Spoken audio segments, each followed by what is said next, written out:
hello to all my wonderful queens out there and to any men watching. I'm your presenter, my name is Callum Crighton, and you are watching That's Female Enflowerment show, the 70s flower power show where we talk about female empowerment. But before we start, we're going to have to wait till the watershed due to some unladylike language that's going to be presented throughout the show. We wouldn't want to give some of our viewers the heebie-jeebies now, would we? So, let's count down together. Are you ready with me? Let's go. In 5, 4, 3, 2, 1, action. So, boy, do we have a treat for you on tonight's show, guys. We have a blazing interview with Bennett. We have a bitchin' demonstration from yours truly. And finally, we're gonna boogie on down to the melancholic Ella Fradge. Oh yes!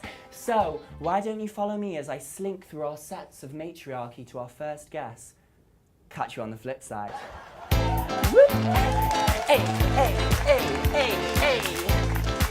Oh, hello glossy princess, Bennett.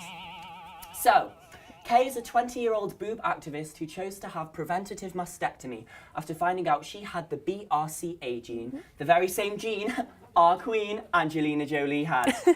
She labels herself as the boob activist throughout her socials and uses this to spread a positive message for young females.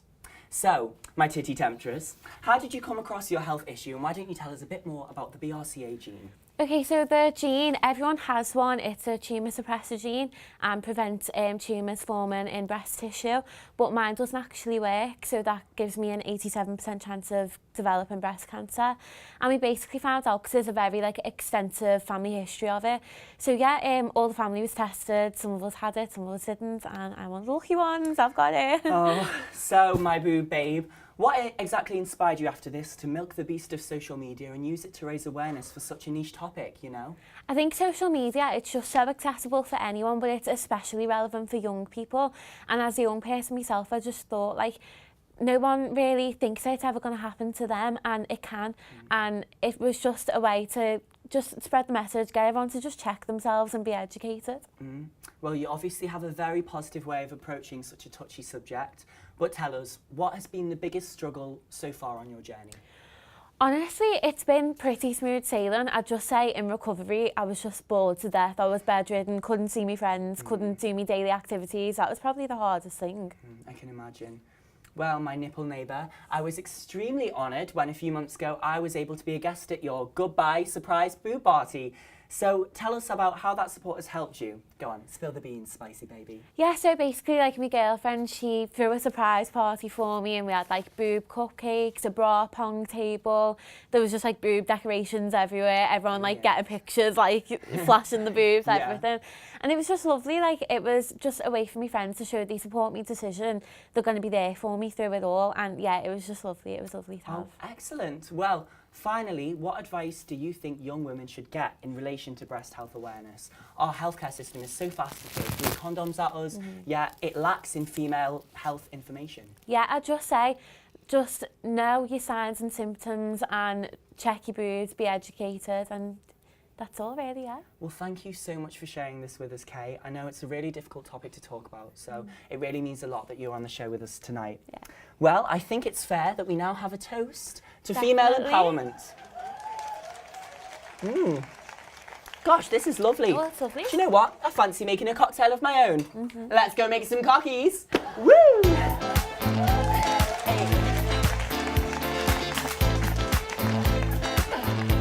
Hello and welcome to Callum's Cocktail Cabana.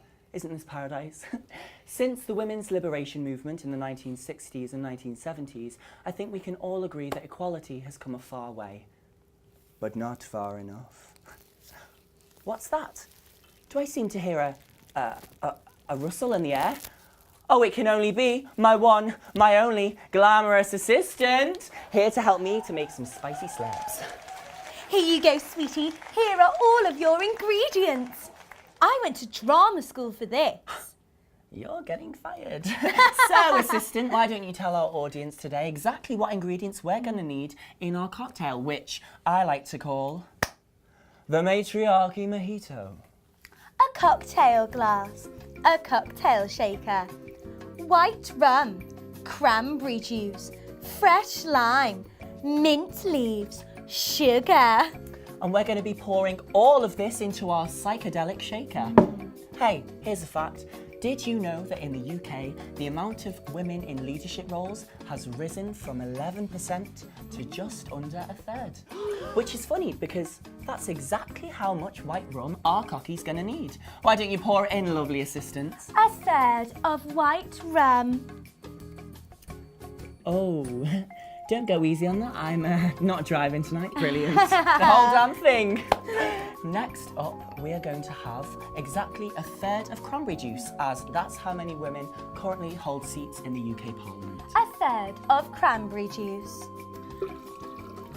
That's about the whole thing. This is going to be one strong cocky, fellas. Now repeat after me, everybody. 1, 2, 3. Misogyny!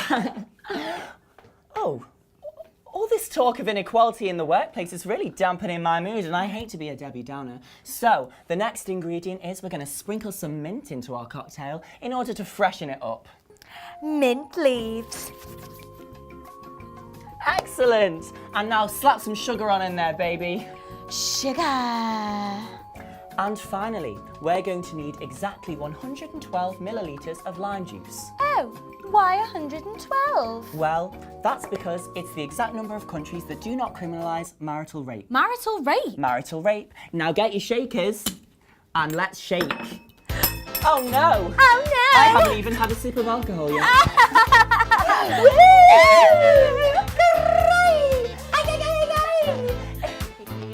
This is a little dance I like to call the cocky whip.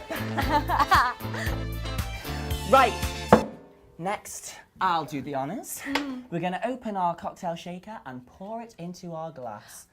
And we mustn't forget the pineapple decorated biodegradable straws now, mustn't we? Ah, yes. Right, so we're going to pour it in and I'm going to take a little sip.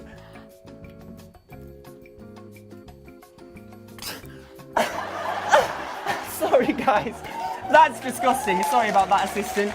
We're going to need to add some tonic. We like to use Indian tonic because we're culturally relevant. You know, I just don't think that cocktail's tickling my taste buds. So I'm going to have a sip of one that we made earlier. Exactly the same, but made by a man. This is really nice. Do you want to taste it? I'm kidding. Oh, sod it. I'm going to drink the whole damn thing.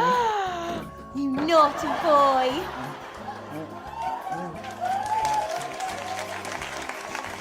Look at him go. Whoa! I'm a drunkard. Well, and how about this one too? Sod it. I'm young. Oh, goodness gracious me. He's off his body. Look at that. Oh, my goodness. I'm having more fun than I ever had on ITV. Well, guests, I think I'm a little bit drunk now, so I think what we're going to have to do is go to our final guest. This is the beautiful, the melancholic, the wonderful Ella Fradge. But before we go, I'd like to say a massive thank you to all of you for watching the Female Enflowerment show. And remember, if anything we discussed on today's programme shocked, upset, or left you feeling uneasy, then just remember that that's because of toxic masculinity and that you are pathetic, you were a shark. Bow to your matriarch.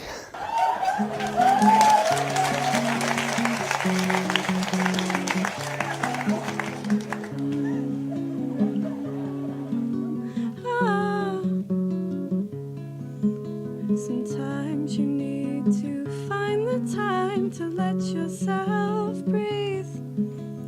Feel the air, feel your skin, your hair. What do you need? Don't worry about what the manuscript says. It all can be rewritten. In the end, you know what makes you happy. It's all your decision. Thoughts, ideas, and fears all rest heavy on your collarbones. What people say, what people think, guiding what you think that you must do. Honey, they don't know how you feel, how you smell when you're alone. That path may be foreign to them. as kindness cradles your mind, then you're doing just fine. Hold on to those sparks of sweetness. Hold on to them and let the heaviness go.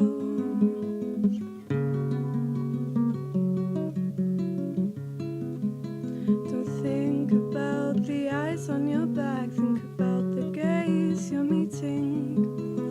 Feel the warmth that pulls in your chest, get lost in that feeling.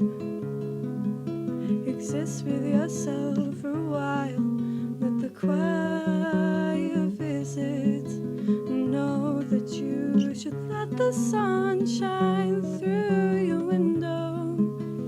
Thoughts, ideas and fears all hang heavy on your collarbones.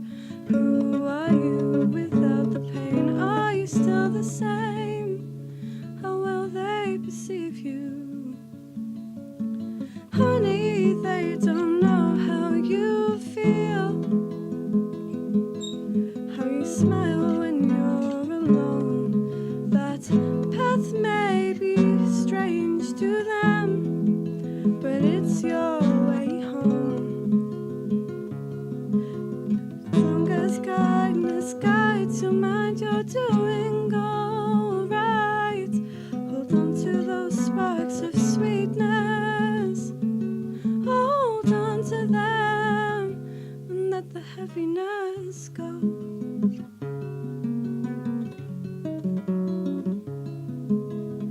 Born into a pool of light, christened by golden morning. Now that you escaped the night, just exist here. You're still you here. And let the sun embrace you.